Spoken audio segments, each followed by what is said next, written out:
কৃষি জমিতে কৃষকদের সাথে কৃষিমন্ত্রী রতনলাল নাথ কৃষকদের উৎসাহ যোগাতে পশ্চিম ত্রিপুরা জেলা সিমনায় কৃষি জমিতে নেমে ধানের চারা রোপণ করলেন কৃষিমন্ত্রী রতনলাল নাথ।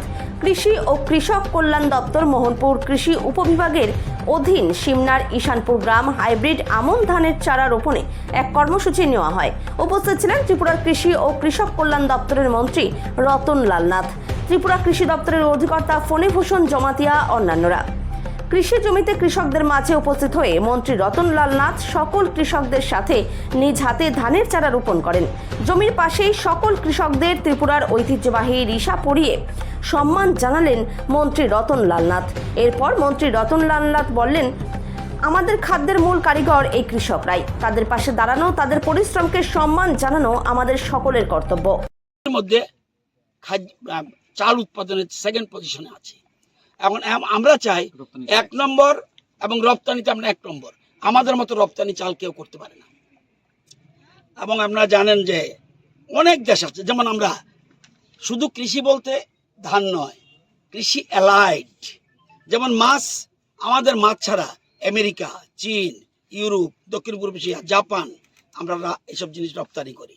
ডিম, আমাদের ডিম না গেলে শ্রীলঙ্কা, ওমান, মালদ্বীপ, আরব কান্ট্রি, কাতার এরা বসে থাকে।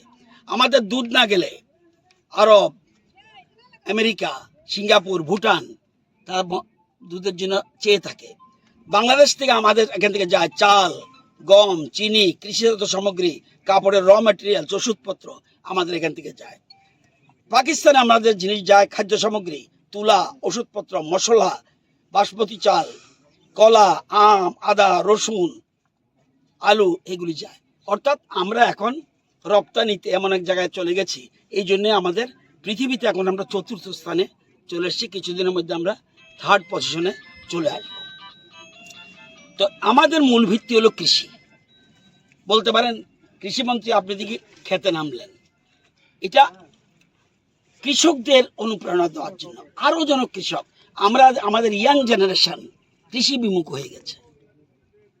ইয়াং জেনারেশন তাদের অনুপ্রেরণা, আমার মা বাবা আমার বড় বয়স্ক যারা, তারা এই চাষ করত।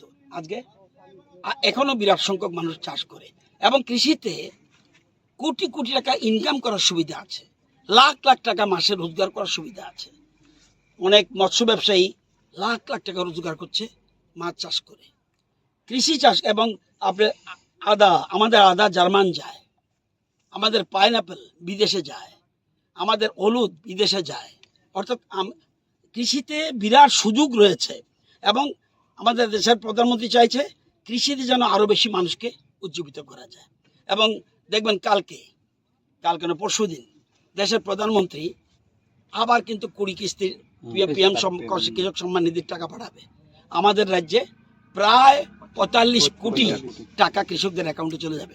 প্রত্যেকের অ্যাকাউন্টে কিন্তু 2000 টাকা করে ঢুকে যাবে কালকে, যারা রেজিস্টার্ড। এই সংখ্যাও এই পর্যন্ত আমাদের রাজ্যে 848 কোটি টাকার বেশি চলে এসছে প্রধানমন্ত্রী কিষাণ সম্মান নিধি প্রকল্পে। তো কৃষকদের যত বেশি সুবিধা সুযোগ দেওয়া আমরা তৈরি থাকবো। এখানে আসার মূল উদ্দেশ্য, ওই দিন আমি কিল্লাতেও নেমেছি, তো সেখানে অবশ্য অন্য পদ্ধতিতে তারা চাষ করেছে, এখানে SRI পদ্ধতি করেছে।